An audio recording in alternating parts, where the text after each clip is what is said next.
From the world headquarters of Fox News, it's The Kelly File with Megyn Kelly. Well, you just heard Lieutenant General Michael Flynn say that if we really want to combat and defeat ISIS, it's going to be violent. Well, some do not see that as an answer. Earlier, we assembled a powerful panel, unlike any we have ever had. Among those present, terror attack survivors from Orlando and from Fort Hood. First responders, including the woman who shot Nidal Hassan in Fort Hood. Those on the left and the right, and members of the Muslim community. Watch this.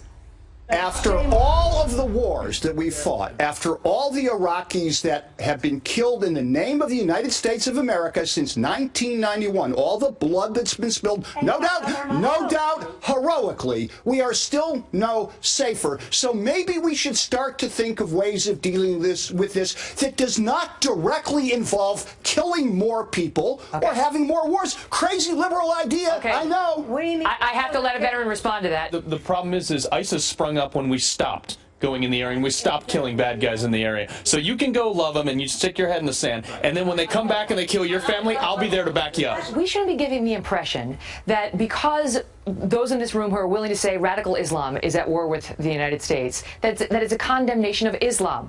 You know, that seems to be a false choice that others impose. Why can't you have both ideas in your head? That Islam is a peace-loving religion, but that it can be corrupted to a place where it's political and it's radical and it's dangerous. But there's no problem. Go ahead. No problem ever. You know, when the Tea Party was up and coming, they had no problem throwing the Tea Party into the bus and calling them racist and why can't they call it what it is? How do you fight something that you can't call out? You need to call it out. You need to stop thinking about these kumbaya, and your bumper sticker is bleeding all over the place. Kimberly, so go ahead. Spare me. Go ahead, Kimberly. I completely agree with you because we toss up the word political correctness. Well, I'm sorry, that's the problem, because if we exclude his pledge to ISIS during the attack, we exclude Hassan being able to go up in his own free will and announce his pledge to what at the time was the Taliban, and then he switched over to ISIS, whatever's the going factor at the time, and we suppress that information. That information is not put out to the public because it's politically sensitive.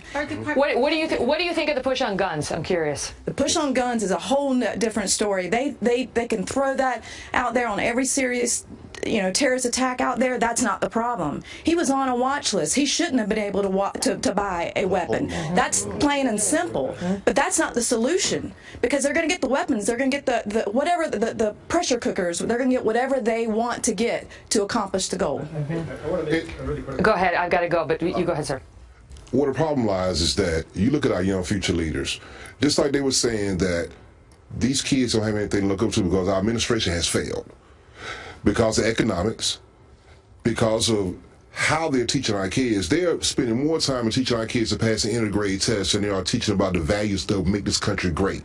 Then, when someone said that the Islamics, when they go in and kill people, they were only looking for Muslims to kill, when we got hit, Major Hassan to ask those 14 people that died that day, if you were Muslim, if you were Christian, if you were Jewish, you whatever. He just started shooting and said, Allahu Akbar.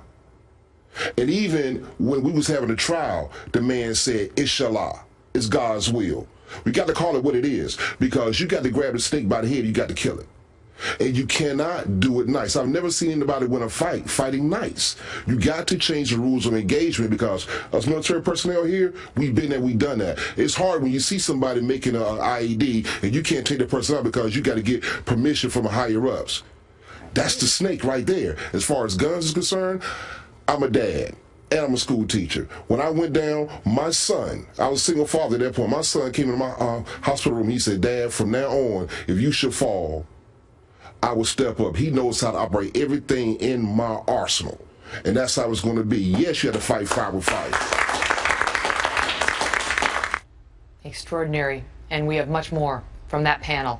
Tune in to the Kelly File special, Terror in America, this Friday at 9. And trust me, you do not want to miss this.